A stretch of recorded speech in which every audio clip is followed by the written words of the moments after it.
Okay, today is Tuesday, November 7th, and we've got your Guild Wars 2 news. And let's get started. Yes, there's a link right there. Okay, Guild Wars 2, Soto, Through the Veil. Ceres of House Nephis is defeated and his Garin rescued. Spoiler warning. Tyria has been greeted by a temporary peace. However, the denizens of Naos haven't had the same luxury. Lady Patha has finally beckoned the Wayfinder to join her across the mist in the demon realm. The march against Eparch begins now. Let's see. Tyria's most established and vaunted defender has been invited into a place full of demons. Totally not a trap. I'm sure this will be fine. As the Midnight King hides away in his palace of blood and fear, the Wayfinder must travel through the outskirts of an unfamiliar world to collect their allies and carve a path forward. Only when Hator's gate has fallen can they march onward. This content is unlocked for free for all owners of Guild Wars 2 Soto. But just in case there's anyone that might see that be, what about the people who don't have Soto? I mean, Soto was broken up into four chunks. There's going to be the release, and then 3 months later, 6 months later, and 9 months later, there is going to be the second, third, and fourth chunks of it. This is the second chunk from the beginning. So that's most of this is going to be Soto related. There's a few things like relics that can apply to people that don't own Soto, but most of this will be Soto. Release highlights. News story. Soto's story continues with 3 new chapters. I'm looking forward to that. I'm going to be playing that tonight. New map. Explore the newly released Inner Naos map. New mastery line. Master new skills with the Inner Naos mastery track. Convergences. Introducing squad-based rifts with legendary enemies. And remember, if you see Lord Hyson soloing one, leave him alone. He's recording his video for the 50th time. Cosmic Observatory Strike Mission. Introducing the challenge mode version of this strike mission. If I'm able to pug it, I'll put up a guide for it. So I get so many questions about this because I have guides for Etherblade Hideout CM and also Jade Junkyard CM, but I don't have guides for Koenig Overlook or Harvest Temple CM, and that's because I wasn't able to pug those. I don't have like a just static group of like cracked out individuals. I've got people like Irolozin, so I do what I can with what I got. So I'll see if it's puggable or not in the early days. Wizards Vault. Seasonal rewards and objectives have been refreshed. Okay, let's tab into the game. I literally downloaded the patch 2 minutes ago. Oh, that's nice. When we downloaded the patch, the special tab was gone. I see it's back now. Hopefully you didn't have any unclaimed rewards in here. Unlock all Serix skins and complete the new story. All right. The old stuff has been moved to the Legacy tab, and I believe it now costs about 20% more than it used to. And then new rewards. What do we have? Arcane Flow Infusion. I guess that makes you glow blue. Sanctified Skin Helm. Sanctified Skin Cape. Dark Sanctified Weapon Collection. Sanctified Leggings. Coat. Okay. Bag of Coins, 1 gold. Legendary Weapon Starter Kit, set 2. What do you got? It's still Equip Bolt. Wait. Bifrost has been replaced with Predator. That's a pretty good one. Meteorologicus has been replaced with the Moot. So the Scepter has been replaced with the Mace, and the Staff has been replaced with the Rifle, and it still has the Sword and Pistol. Yeah, see, we've got some longtime viewers here. The Moots. Yes. That's pretty cool. And you know what? I am going to buy that right now, and I'm going to give that away on November 15th. So, here we go. Let's see. Bag of Laurels, Mystic Clover. Oh, just to clarify what I just said there, please know that the kit is bound to you, but if you make the legendary from the kit, the legendary is tradable, so people like me can use them for giveaways. That's what I meant. Okay, moving on. Let's see. Same. Lesser Essence of Gold. Build storage expansion. Build template expansion and build storage expansion are in here. No equipment templates still? I kind of thought we'd get equipment templates this time, but okay. C'est la vie. All right. Hold on. I was trying to show Okay, you know what? This is being stupid. Let's just close that. I'm just going to turn it off and on again. There is a new item in the Black Lion trading post as well. I'll come back to that. Okay, back to this. Let's see. Wizard's Vault refreshed. New rewards. Work to earn the new Anairos Spun Armor Set and 3 new relics. Rift Hunting. The rotation for Rift Hunting has been expanded. One thing I want to add here for any peepos out there is I had a very bumpy experience with Rift Hunting. When I would do Rift Hunting in Amnitus or the Skywatch Archipelago, it was totally fine. But when I did Rift Hunting in other zones, I would frequently not get as much as I was supposed to. Is this like you finish a Rift, you get some rewards. If you finish it and you had a motivator or motivation equipped, you would get rewards and then rewards again from the motivation. So you should get 2 different things. And then if you got a daily done, a 3rd thing. I would frequently get 0 to 1 when I was in like Firefly Fen or Sparkfly Fen instead of getting 2. And so after realizing I was having problems, I just went back to the Soto zones and it was fine. But just make sure you're getting the loot before you spend too many resources there, just to, hopefully it's been fixed, but I don't know if it has. Improvements. New quality of life improvements have been implemented. Vague. Okay, general. An option has been added to allow players to choose which character select background is displayed.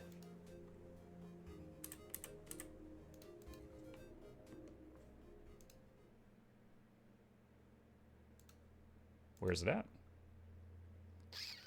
Graphics?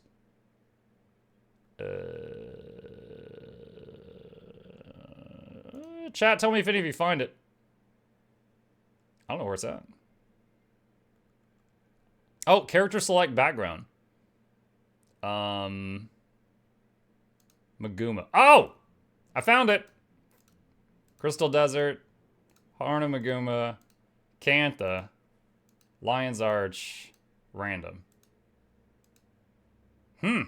Well, there we go. There we go. You could take your pick. Okay, why is Lion's Arch just Heart of Maguma, but my forehead comes closer to the screen? He's just like, bonk, welcome to Lion's Arch. Alright. It's pretty cool, pretty cool. Hey, new feature, new feature. It's not perfect, they got some bumps, but yeah, new feature.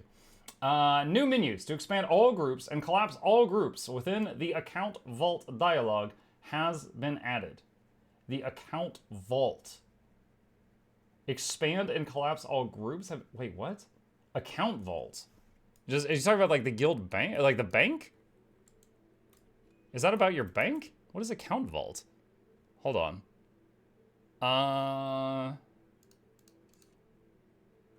Is it this? Collapse all? Expand all. This might be what it's talking about. The terminology is weird, but I just found this. If that was already there, then sorry, I'm dumb. Added 3 collections of achievements for relics. For the relics Soto Set 1 achievement, players can load into Lion's Arch or any Soto map to retroactively check for progress. An option to disable the Griffin and Skyscale mounts from flying on ley lines has been added. No more getting kidnapped, chat. The function is toggled via default F1 skill while mounted on either the Griffin or Skyscale mounts if the player has the ley line acclimation mastery unlocked in the Soto Flight Training Mastery track. I know the people from the Wing Guild that do the crazy flying videos have been requesting this on Twitter because they'd be like flying along and then just woof, and then just get kidnapped by a ley line. And they're like, can we turn this off? So that's cool. More options are good. Disabling or re-enabling flying mounts on ley line persists permanently and is a shared setting on both flying mounts. For example, if you disable it on your Griffin and log out, the next time you log back in and mount your Griffin or Skyscale, it will still be disabled until you re-enable it. Okay? Fixed a bug that caused the Avatar of Regret's Crushing Regret skill to not properly detect if players were stacked in the green circle telegraphs. The damage of the skill will now be appropriately divided between players who stack in the telegraph. Reduce the number of attacks created based on the number of nearby players. Okay, so let's talk about this for a second. So this is the Temple of Fubei fight. Now, when I made the guide for that fight, there's 6 different skills, and you choose which ones the boss gets buffed. You have to let him buff 2 skills minimum. And basically, what we found out was that the easiest way to deal with this was to let him buff Gluttony, and then you just have to body block some orbs, and let him buff Regret. And 3 people would get a green circle, and you just stack all 10 people. So the 3 green circles are stacked up, and then there's 7 more people in that pile, and the whole raid gets hit. You go down to maybe like half health, and then the healers heal you back up. I don't know if this is in reference to that. Okay, Twitch chat is telling me that they think that this is in reference to the same skill, but in the open world version. So the open world version of this, I've definitely seen problems with it. So if we're assuming that the strength version was working fine and the open world version was working wrong, then I would say the first thing to test if you see this happen when you're rift hunting in open world is just stack everyone all together. Like, when you see the greens happen, have the green people stacked together and everyone stacked together, and see if it's working as intended. That would be. I know every time I've seen the green circles in open world, we just die, and we've tried having 3 stacks with 3 people in each one, and then them all together, and then the green people go over there and we stay over here. So I guess it's that. Okay. Fixed a bug that could cause Oni to become untargetable and unkillable after their ambush event timed out in Cantha. Fixed an issue that would sometimes cause Zizel to stand around throwing potions in the Concoctor's lab if the Defense of Amnetis meta event started during his event chain in Amnetis. He's just in a safe room. Ah! Fixed an issue that caused the Banish mechanic to leave residual effects for players who had used Continuum Split before getting teleported during the Defense of Amnetis meta event in Amnetis. Fixed a bug in which Ify could have an incorrect dialogue state based on the player's progression of the Omicron Bandolier collection. Oh, that's the 32 slot bag. One of the easiest ones in the game to get. Fixed a bug that caused slabs of worm meat to drop during Kill the Giant Planesworm event when the Kill Worms and Collect Their Meat for Sharpwit event had already been completed. Fixed a bug in which Unbound Magic experience wasn't affected by Bloodstone Empowerment. Fixed a bug in which an interact prompt was being displayed while the corresponding event wasn't active in Amnetis. Archivist of Whispers fixed a bug that could cause this raid to incorrectly set the player's max pages upon starting a PvP game. Okay. Wizard's Vault. The Wizard's Vault Trove of Rewards has been refreshed, which we just went over. All new seasonal rewards can be found in the Astral Rewards section of the Wizard's Vault, and purchase limits on other items have been reset. Last season's Sanctified Armor Pieces, the Sanctified Weapon Set, the Blessed Emote Tome, and the Enchanted Owl Griffin Skin can now be found in the Legacy Rewards section of the Wizard's Vault. We just showed it, but just to show it again, you're here, it's Legacy Rewards right there. So it's previous stuff at a slightly higher price. New special objectives have been added to the Wizard's Vault, with more to appear over the coming season. Right now, the new special ones is do the new story and unlock all Serix weapon skins, whatever those are. The Wizard's Vault daily completion chest will now give instant PvP and World v World track progress for completing daily World v World and PvP tasks. Fishing! Oh, who cares? Dungeons! No, I'm just kidding. Fishing. New fish can be caught in Inner Naos. Fish from both Skywatch Archipelago and Amnitas can be caught at Inner Naos fishing holes without needing the correct bait, but fishing during the correct time of day is still required. These have lower drop rates than fish exclusive to Naos. Alright. Dungeons! What? Oh my god, a dungeons section? What is this? Okay. Ascalonian Catacombs. Fixed an issue that caused Disarm Trap Sliver to be out of reach of some players. Fixed an issue that caused King Adelburn, as well as various immobile enemies across Tyria, to be knocked down despite an active Defiance bar when struck by knockback attacks. Fixed a bug that could cause markers on active traps to not clean up after the Patriarch's defeat. Fixed a bug that could cause Zark to interrupt himself from resetting Essence Collectors. Fixed an incorrect marker on the Cave Troll encounter. Caudicus's Manor. Fixed a bug that allowed Sigfast to be allowed by Separatists and potentially knocked around the area while sleeping. Fixed an issue that caused Zoja to not be wearing her headgear during a cinematic. Fixed an issue that allowed the search for the captured Sergeant objective and goals to appear before the Overwhelm the Bandit Defenses objective was complete. Several houses no longer close their doors after the nearby gate is destroyed to prevent players from being trapped inside. Bandit archers now apply confusion, matching their description. Fixed an incorrect marker on the Bridget encounter. Fixed an incorrect marker on Prototype Golem encounter. Twilight Arbor fixed an issue that caused the Ooze font waypoint's name to appear incorrectly, fixed an issue that caused the unstable Nightmare Husk to fail to become vulnerable after being hit by 4 essences, fixed a bug that could cause Sparky's Ground Bloom skill to continue launching fireballs after Sparky finished spinning, fixed a bug that could cause an airship to be untargetable with EMP during the bonus objective of the Etherblade path. Okay. Oh my god, there's so many. Sorrow's Embrace fixed a bug that could cause the Elite Dredge Resonator near the beginning of the dungeon to not retreat when players approach their choosing their path. During the Help Rassilov Free Workers by defeating Foreman event, the last four foremen will not reveal themselves until Foreman Krutsarova has been defeated. Fixed a bug that could cause Tarlov to fail to begin working during his fight. Fixed a bug that could cause the Elite Dredge Rifleman to overzealously announce the presence of intruders. Fixed health bar and marker display during the final confrontation with General Zadorojny. That's a name. Fixed an issue, marker on General Malrodrovic encounter. Okay, in the interest of time, as always, I will have these notes linked down below. I don't have much to add to this. It seems that this is just like fix.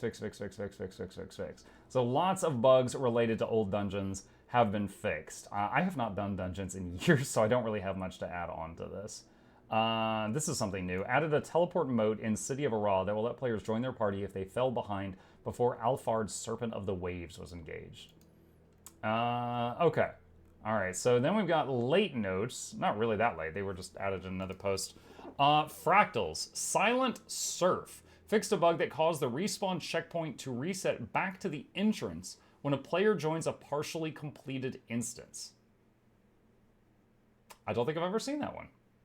I mean, it's good that they fixed it. I think all the times I've done Silent Surf, I've had the same 5 people start to finish. Profession skills. Ranger, Stalker's Strike. Increase the cooldown from 12 to 25 seconds in PvP only. Dang! Okay, so Stalker Strike is the... Where is Stalker Strike? Hang on. One sec, pulling it up. Here we go. This is the Ranger 4, Dagger 4. So Dagger 4 is a evade. It also tracks the target. It's a very short range, but the target can, like, even if they just like jump behind you or step to the side of you, it will still hit. It's an of 1 1/4 second evade, and it will do poison. And if they have any movement impairment on them, like chill or cripple or anything like that, it will do additional poison. So it actually does a very high damage poison if they were impaired in any way, and the evade is quite long as well, which is nice. If you're not running Greatsword for block, it's a very popular choice. But keep in mind, Ranger also has access to Quick Draw, so you could Quick Draw it and do 2.5 seconds of evade with 2 very powerful poison attacks on your enemy while you're doing it. Not really surprised. It's a powerful defensive and offensive tool. I'm not really surprised by this. Untamed. Perilous Gift. Reduce the duration from 3 seconds to 2 seconds in PvP only. Neurotoxin Burst. This skill will no longer apply Vuln in PvP. Neurotoxin Burst, that one I know quite well. That is if a... Oh god. I was going to show you the tooltip, but...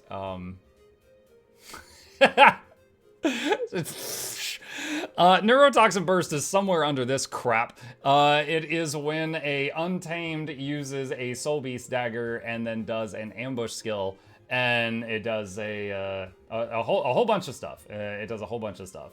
Yeah, all the effects. Lots of poison and explosions and Vuln. They got rid of the Vuln. It's a CVS receipt. Yeah. Solar Brilliance. Solar Brilliance is the staff ambush. So if I go into the game, it's the top box right there. It is when an Untamed uses a Druid staff and does their ambush, which gave birth to the Untamed support that recently became a thing. It does a bunch of pulses around it of damage on enemies, healing on allies, a blind application on enemies, and a protection application on allies. And then if they're spec for it, quickness also. This skill will no longer apply protection PvP only. Reduce the healing per pulse from 170 to 130, and the healing power scaling from 0.15 to 0.125 in PvP only. Kind of surprised by that one. If ambush healing staff Untamed has been a problem in PvP, I simply wasn't aware of it, but yeah, obviously my experience doesn't match people in all brackets. So that one actually surprises me. This one, I'm not surprised at all because that skill's very good. That is a very good skill. So it's you know, as a ranger player, it's kind of a bummer, but at the same time, I get it. I get it. Got one person in chat that says it was a good side noting build. Okay, there you go. Let's see. I'm gonna do a quick refresh, see if there's anything else here.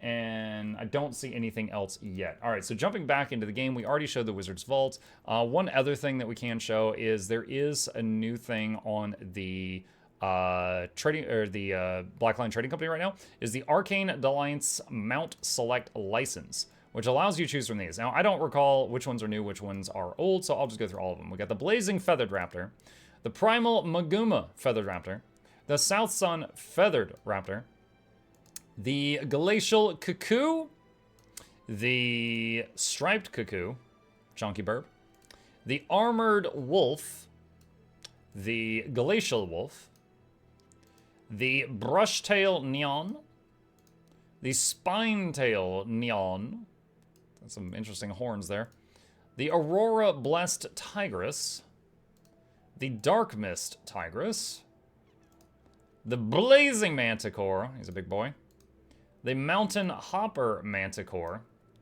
Don't the Manticores do like the tippy tap animation everyone went cuckoo for on Twitter a while back? Primal Maguma Feathered Manticore. And the Forbidden Fanta Turtle. All of these, if they weren't already in the game, are there now. They're there now. And then I don't recall if we went over it, but they did change in the Wizard's Vault. They changed the Legendary Weapon Starter Kit. It now includes two of the legendaries in it have been changed. It still has Quip and Bolt, but it now has Predator and the Moot added to it. Now it has Predator and the Moot. Black Lion, let's see if there's anything new in the chest. Let's see. Exalted Mining Tool. What? Is that new? Huh. So, an infinite use... Is that just the... No, glyph slot. No, okay, so there's an infinite use... Wait, I'm sorry. Is this a tradable infinite use gathering tool? No, it's account bound on acquire. It is not tradable. It is account bound on acquire at the bottom. So if you get this yourself, you would get an infinite use mining tool. I'm curious about the animation speed. For those that don't know, infinite use tools, the graphics have different animation speeds. So you, for example, just reskinning, like if I go into my character here, and I go into wardrobe and I reskin my gathering tool to look like fused molten sickle instead of basic harvesting sickle, I have double harvesting time. It's twice as fast. Some of the animations are faster. So I'm curious what the animation time is on this right here. And then the glider chair is still there for anyone who didn't get it. This was made available the last time they did an update. So looks like it's still in the box. New trailer. New trailer. Shoot me a link. Shoot me a link. Put it in my eye holes. I should be doing that with my infinite volatile magic gathering tools. Yes, you should. Yes, you should. Here, hold on a sec. Guild Wars 2 Twitter. Let's see if they've got it. If there's a new thing, it's probably there. That's August 22nd. This is 18 minutes ago. Okay. Hold on. Do they have a link to... Let's see. Live now. Through the Veil. Through the Veil is live. Okay. Well, all right. I'm glad we were still recording. Okay, so we got a few things here. All right, so let's watch this on YouTube. I am so sorry for your ears. I did not know they were going to do that. All right, now that everyone's awake, let's try that again.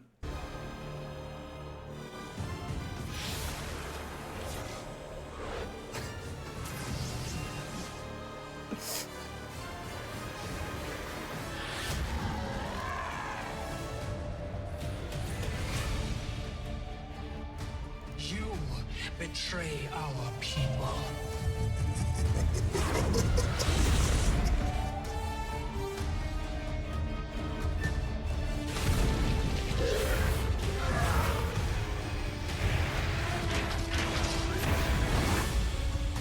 Sinister voodoo.